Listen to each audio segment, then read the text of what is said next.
एक बच्चा English medium अच्छा है या हिंदी मीडियम अच्छा है?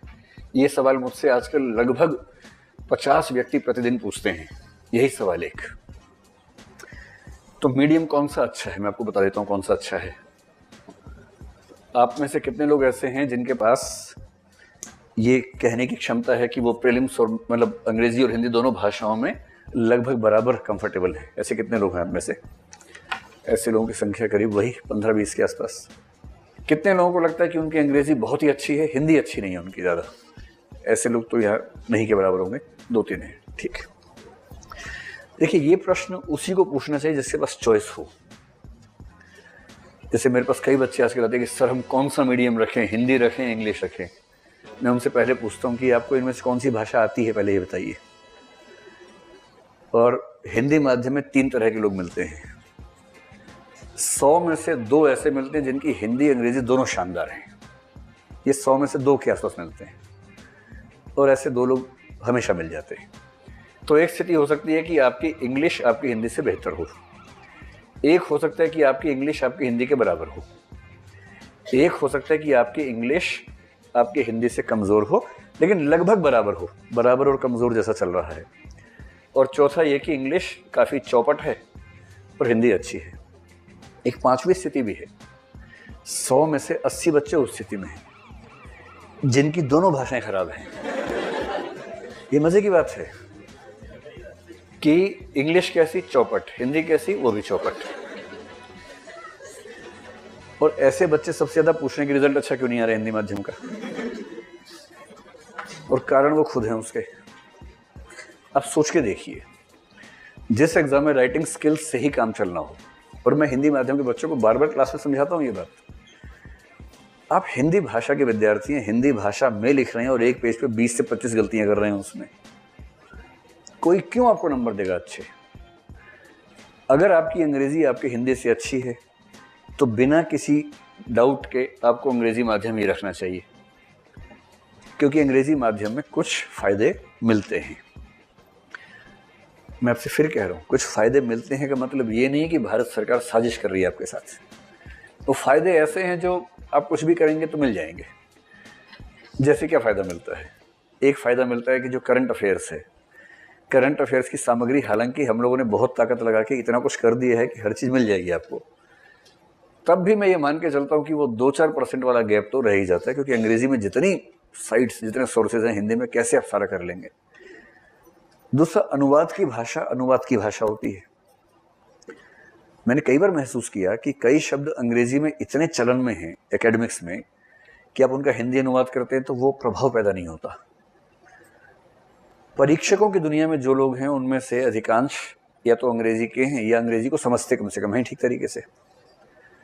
मेरा एक अनुमान ये भी है कि जो तकनीकी शब्द वाले विषय हैं, जैसे भूगोल है, इकोनॉमिक्स है, उन सब में अगर आप हिंदी के कठोर अनुवादों का इस्तेमाल करते होंगे तो हो सकता है कि परीक्षक उतना अप्रिशिएट न कर पाता हो जितना वो अंग्रेजी में कर पाता होगा। हल्का फुल्का अंतर शायद इससे आता होगा। तीसरा है कि ऑप्शनल सब्जेक्ट अंग्रेजी में आप किसी भी विषय को रख लीजिए, अंग्रेजी में लगभग सारे विषय ठीक हैं, कहीं कोई दिक्कत नहीं है। अंग्रेजी माध्यम में ऑप्शनल सब्जेक्ट्स में बहुत सारे विषयों में अच्छे नंबर आ जाते हैं, हिंदी माध्यम में नहीं आते हैं। मैंने इस बार का फिर अध्ययन किया, अभी का अध्ययन, अभी नंबर आए नहीं ऑप्शनल से, ध्यान रखिएगा। मैंने कल रात को एक स्टडी की कि जो हिंदी माध्यम के 20 लोग सिलेक्ट हुए, अभी तक क्या है कि मेंस के नंबर अलग हैं, इंटरव्यू के अलग हैं। क्योंकि मैंने कुछ दिन पहले एक सेमिनार लिया था जिसका यूट्यूब पे वीडियो है, वैकल्पिक विषय का चयन कैसे करें, ये विषय, और मैंने उसमें एक बात कही थी कि लिटरेचर का विषय चाहे हिंदी, गुजराती, मराठी, संस्कृत, मैथिली कोई भी हो, सबसे अच्छा वही है। सेकंड में मैंने कहा था कि हिस्ट्री इस समय चल रहा है, ये बात मेरी तब भी थी। और मैं आपसे पहले ही कह रहा हूं कि 1 नंबर से 10 रैंक हाथ से निकल जाते हैं। कुल 800 सीटों का मतलब क्या हुआ कि 80 नंबर अगर हैं तो आप 100वें रैंक पे हैं, 80 कम है तो आप बाहर हैं। जिस प्रतिस्पर्धा में सारा खेल ही 80 से 100 नंबर का है, उसमें आपने केवल ऑप्शनल सब्जेक्ट गलत चुन के 100 नंबर कम करवा लिए अपने। फिर उसके बाद कोई ये कहे कि रिजल्ट खराब हो रहा है, तो ये तो जहां सारे हथियार रखे थे, आपको चुनना था एक हथियार युद्ध लड़ने के लिए, परमाणु बम भी रखा था, आपने लाठी उठा ली वहां पर और लाठी भांजते हुए जा रहे हैं युद्ध में, तो कैसे होगा? सामने लोग बम लेके बैठे हैं, AK-47 लेके बैठे हैं, एक ही हथियार चुनना है, बाकी हथियार दिए हुए हैं सबको बराबर। एक ही हथियार चुनने वाला था, वो आपने चुना ही गलत, तो कैसे होगा? इसलिए मेरी बात समझ लीजिए, अगर आपकी अंग्रेजी बेहतर है, अंग्रेजी माध्यम रखिए, इसमें कोई दो राय नहीं है। अगर आपकी अंग्रेजी हिंदी के बराबर है तो भी अंग्रेजी माध्यम रखिए, क्योंकि इंग्लिश में फायदा है। यहां तक कि अगर आपकी अंग्रेजी 19 है और हिंदी 20 है, अगर ये अंतर 19-20 का ही है तो भी अंग्रेजी माध्यम रखिए। ये बात मैं पिछले कई वर्षों से खुल के कह रहा हूं एकदम। मैं हिंदी भाषा का ठेकेदार नहीं हूं।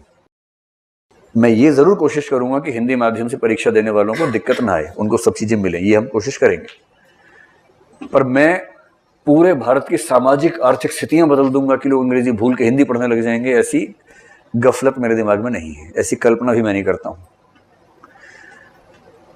लेकिन आप में से 95% से ऊपर बच्चे ऐसे हैं जिनके पास चॉइस है ही नहीं, जिनकी अंग्रेजी हिंदी की तुलना में नहीं वैसे भी खराब है।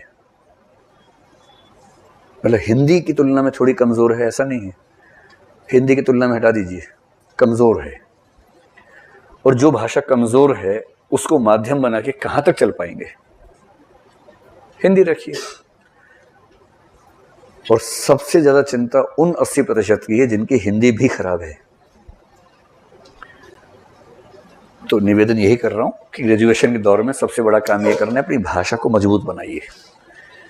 और भाषा की मजबूती का मतलब है दो चीजें, एक तो व्याकरण, वाक्य विधान, वाक्य का प्रवाह, वाक्य का गठन एकदम ठीक हो, और दूसरा 200-300 ऐसे शब्द नए अपनी भाषा में इकट्ठे कीजिए जिनको पढ़ के अच्छा लगता है।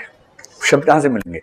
आर्टिकल से मिलेंगे, न्यूज पढ़ेंगे वहां से मिलेंगे, संविधान की किताब पढ़ेंगे वहां से 20-25 शब्द मिल जाएंगे आपको अच्छे अच्छे, ऐसे इकोनॉमिक्स पढ़ेंगे तो वहां कुछ शब्द मिलेंगे।